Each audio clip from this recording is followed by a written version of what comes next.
தமிழ் மக்கள் அனைவருக்கும் என் அன்பான வணக்கம். இன்றைக்கி வில்லேஜ் பாட்டி சமையலில் சூப்பராக குட்டி குட்டியாக கத்திரிக்காய் வச்சு எண்ணெய் கத்திரிக்காய் குழம்பு தான் செய்ய போகிறோம்.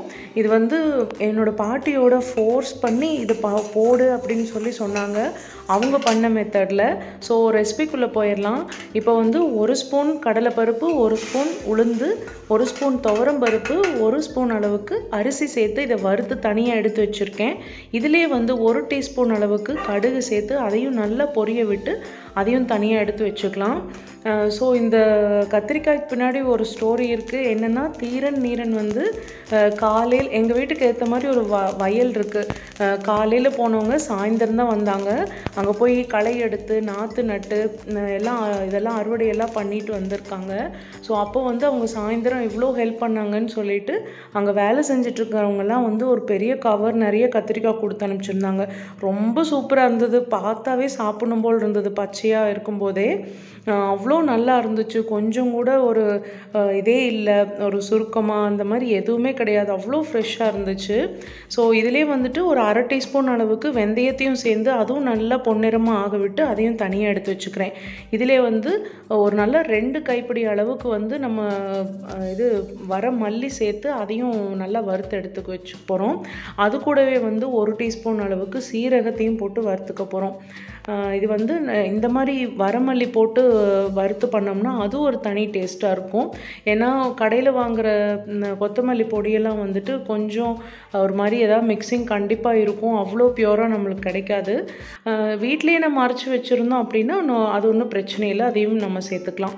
இப்போ பார்த்திங்கன்னா வரமல்லி வறுத்ததையும் அதையும் தனியாக எடுத்து வச்சுக்கிறேன். இப்போ காரத்துக்கு தகுந்த மாதிரியாக நான் வரமிளகா சேர்த்துருக்கேன். ஒரு 10-12 மிளகா சேர்த்துருக்கேன் இதில். ஸோ இதையும் நம்ம நல்லா வறுத்து எடுத்து வச்சுக்கலாம்.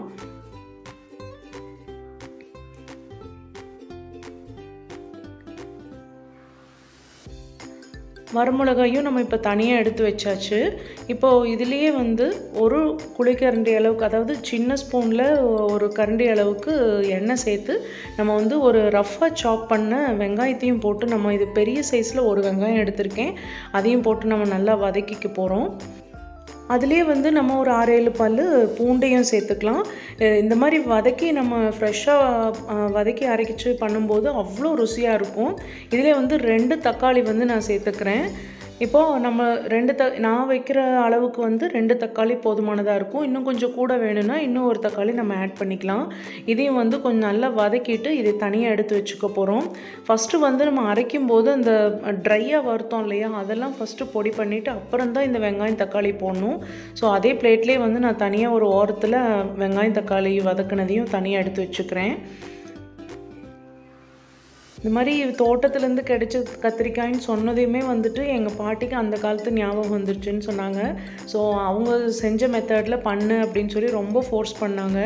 ஸோ அதனால தான் உங்களுக்கு இந்த வீடியோ நான் ஷேர் பண்ணுறேன். அதிலே பார்த்திங்கன்னா ஒரு 1/4 மூடி அளவுக்கு தேங்காய் பல்லுப்பெல்லாம் எடுத்து அந்த சூட்டில் மட்டும் அப்படியே வதக்கி வச்சுட்டேன். இப்போ எல்லாத்தையும் சேர்ந்து நம்ம ஒன்றா அரைச்சிக்க போகிறோம். இப்போ பார்த்திங்கன்னா நான் மண் சட்டியில் தான் பண்ணுறேன். மண் சட்டியில் எண்ணெய் விட்டு 1 டீஸ்பூன் அளவுக்கு கடுகு சேர்த்துட்டு ஒரு அரை டீஸ்பூன் அளவுக்கு வெந்தயம் சேர்த்துருக்கேன். அதிலே நம்ம ஒரு ரஃப்பாக நறுக்கின வெங்காயத்தையும் சேர்த்துக்கலாம். ஏன்னா புளிக்குழம்புக்கு இந்த மாதிரி இருந்தால் நல்லாயிருக்கும். அது கூடயே பூண்டும் ஒரு 1க்கு 2 அறுத்து அதையும் சேர்த்துருக்கேன். இப்போ பார்த்திங்கன்னா அந்த அரைச்ச மசாலாவை உள்ளே ஸ்டஃப் பண்ணி அந்த கத்திரிக்காயில் போட்டு இதை அப்படியே மூடி வச்சிடலாம். கொஞ்சம் நேரம் அந்த எண்ணெயிலேயே வதங்கட்டும். இப்போ பாருங்கள், நல்லா எண்ணெய் கூட அப்படியே நல்லா கோட்டாகி நல்லா வதங்கிருச்சு. அவ்வளோ சூப்பராக இருந்தது. ஸ்மெல் அவ்வளோ நல்லா இருந்துச்சு. பார்க்கும்போதே அவ்வளோ நல்லாயிருக்கும். இப்போ அதுக்கப்புறமா நம்ம அந்த அரைச்ச மசாலா மிச்சம் இருக்கும் இல்லையா, அதையும் சேர்த்துக்க போகிறோம். இப்போ பாருங்கள், இந்த அளவுக்கு கத்திரிக்காய் ரொம்ப சூப்பராக வதங்கிடுச்சு எண்ணெயில். இப்போ அடுத்ததாக அந்த மிச்சம் இருக்கிற மசாலாவையும் இதில் ஊற்றி நம்ம இதில் சேர்த்துக்க போகிறோம். இந்த மசாலா நான் புளி மட்டும் சேர்த்துருக்கேன், புளி தண்ணி மட்டும் சேர்த்துருக்கேன். அது கொஞ்சம் வீடியோவில் மிஸ் ஆகிடுச்சு. ஸோ புளி தண்ணியில் அந்த அரைச்ச மசாலாவை போட்டு கலக்கி இதில் சேர்த்துருக்கேன். அவ்வளோதான். இதிலே உப்பெல்லாம் சேர்த்தாச்சு. ஏற்கனவே கல்லுப்பு தேவையான அளவுக்கு சேர்த்துட்டேன். இப்போ அந்த வீடியோ எடுக்கும்போது பார்த்திங்கன்னா தீரன் மேலே ஏறி நின்றுட்டு வீடியோ எடுத்துகிட்டு இருந்தான். ஸோ அது அவன் பண்ண சேட்டை தான் அதெல்லாம். ஸோ இப்போ வந்து நம்மளுக்கு எண்ணெய் எல்லாம் பாருங்கள் நல்லா பிரிஞ்சு வந்துருச்சு. அவ்வளோ நல்லா இருந்து நல்லெண்ணெய் சேர்த்து நம்ம பண்ணும்போது அவ்வளோ சூப்பராக இருந்துச்சு. ஸோ இந்த மெத்தட் உங்களுக்கு பிடிச்சிருந்ததுன்னா நீங்களும் ட்ரை பண்ணி பாருங்கள். அன்றைக்கி வந்து ஒரு டம்ளர் ரைஸை நான் எச்சாவே வச்சுருந்தேன்.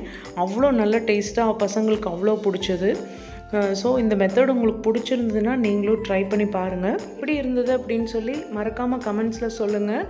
அதே மாதிரி லைக் பண்ணி ஷேர் பண்ணி கமெண்ட் பண்ணுங்கள். மறக்காமல் சப்ஸ்கிரைப் பண்ணிடுங்க. பக்கத்தில் இருக்க பெல் ஐக்கானையும் ப்ரெஸ் பண்ணிடுங்க. அப்போ தான் நான் போடுற எல்லா வீடியோஸுமே உங்களுக்கு நோட்டிஃபிகேஷனாக வரும்.